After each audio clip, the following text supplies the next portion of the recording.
রথের দিনের ব্লগ এখনও শেষ করতে পারলাম না, চলো এবার লাস্ট পার্টটা তোমাদের সঙ্গে শেয়ার করে দিই। সন্ধেবেলা গুছিয়ে নিয়েছিলাম, যেহেতু আমাদের এখানে বাস চলছিল না, তাই বেলায় বেলায় আমাকে কিন্তু বাড়িতে চলে আসতে হয়েছিল। তারপরে আমরা সবাই মিলে বেরিয়ে পড়েছিলাম। এখন ওই সন্ধে 7:30-8টা মতো বাজে। তো আমরা বেরিয়ে পড়েই চলে এসেছিলাম আমাদের তেঁতুলিয়াতে। প্রতি বছর জানো তো আমি বসিরহাটেই মেলাটা ঘুরি, মানে আমাদের ছোট কালীবাড়ি আর বড় কালীবাড়ি আছে, এই দুটো জায়গায় রথের মেলা ভীষণ পরিমাণে হয়। তোমরা যারা বসিরহাটবাসী আছো তারা তো জানোই। তো বসিরহাটে থাকলে বেশ মজা করতাম। আর তার আগে ছোটোবেলায় তো আমরা প্রথমে গাড়ি মানে রথের গাড়ি ঘোরাতাম, তারপরে আমরা সন্ধেবেলা হাত মুখ ধুয়ে তারপরে বাবা মায়ের সাথে যেতাম মেলায়। কিন্তু এখন যেহেতু সময় পাল্টেছে, বড় হয়েছি, বিয়ে হয়ে গেছে, পরিস্থিতিও কিন্তু পাল্টে গেছে। আর দেখো জগন্নাথ দেবের মূর্তিগুলো কত সুন্দর লাগছে। এটা কিন্তু তেঁতুলিয়ার একদমই ফেরিঘাটের নিচে, মানে ঘাটের নিচে। তো গতবারও এখানে এসেছিলাম, এবারও এখানে এসেছি। তবে বসিরহাটের মতো সেরকম মজা কিন্তু এখানে আমি কখনোই পাইনি। মানে এই 2 বছর এসি, তা 2 বছরে কোনো দিনও পাইনি। জানি না এটা বয়সের জন্যও নাকি সময়ের জন্য, কিছু তো একটা ব্যাপার তো হবেই। মানে সেই আগের মতো আনন্দটা যেন এখন আর লাগে না। তো তারপরে আমরা ওই মন্দিরের ভেতরে একটু চলে এসেছিলাম। এটা হচ্ছে তেঁতুলিয়া শ্মশান, সাথে কি মন্দির ছিল।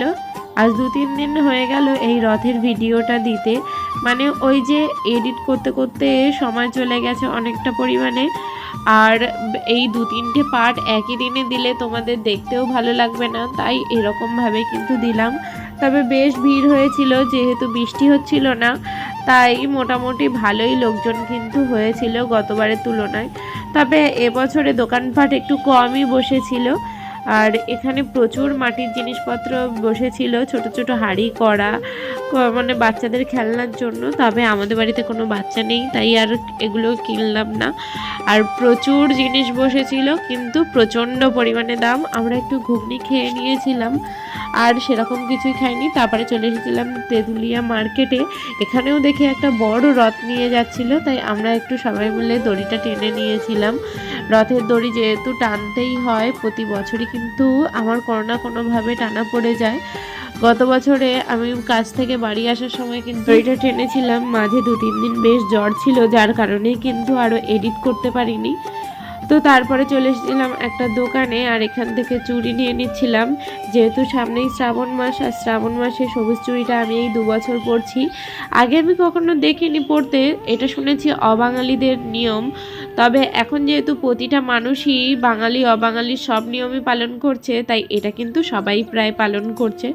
তারপরে রথের জিলিপি আর গজা নিয়ে চলে এসেছিলাম বাড়িতে। কি এটা কিন্তু আমরা প্রত্যেক বছরই খাই। আর তারপরে আবার চলে এসেছিলাম নির্বাণে। মানে আমরা 3 জায়গার রথ ঠাকুর কিন্তু এখানে দেখলাম। এখানে অলরেডি রথ হয়ে গেছে, কারণ প্রায় 10টা বেজে গিয়েছিল। এখন কিন্তু জগন্নাথ, সুভদ্রা, বলরাম এরা কিন্তু তার মাসির বাড়িতে চলে এসেছে। আর আমাদের এই নির্মাণে পাশেই ঠাকুর বাড়ি রয়েছে, সেই ঠাকুর বাড়ির ওরা কিন্তু এখানে বরণ করে নিচ্ছে। আমি কোনো দিন এদিকে আসিনি, তাই এগুলো আগে কখনোই দেখিনি, যে এইভাবে বরণডালা সাজিয়ে মিষ্টি মুখ করিয়ে যে কোলে তুলে নেয়। আমি শুধু দেখতাম যে রথ আসলে সেটা ঘরে তুলে রাখে বা মন্দিরে তুলে রাখে। এই নিয়মগুলো দেখে বেশ ভালো লাগলো। আর এখানে দেখো তিনজনকে কিন্তু মাথায় করে নিয়ে তাই ঘরে যাচ্ছিল।